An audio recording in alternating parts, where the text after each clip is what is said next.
কারুর শহরে প্রাণ হারানো পরিবারের প্রতি গভীর সহানুভূতি ও সমবেদনা জানান বিজয়। নিজের সবাই পদদলিত হয়ে নিহতদের ঘটনায় সোশ্যাল মিডিয়ায় এভাবেই আবেগ প্রকাশ করলেন দক্ষিণী সুপারস্টার থালাপতি বিজয়।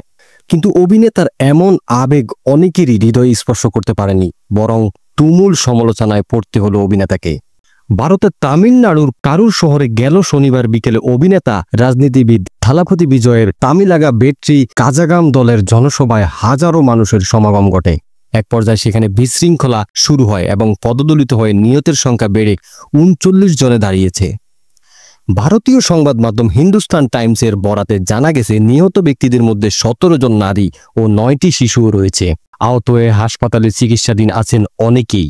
বিজয়ের জনসভায় জড়ো হয়েছিল লাখ লাখ মানুষ। তিনি একটি বাসের ছাদে উঠে ভাষণ দিচ্ছিলেন, তবে অতিরিক্ত ভিড়ের কারণে সমাবেশস্থলে বিশৃঙ্খলা শুরু হয়।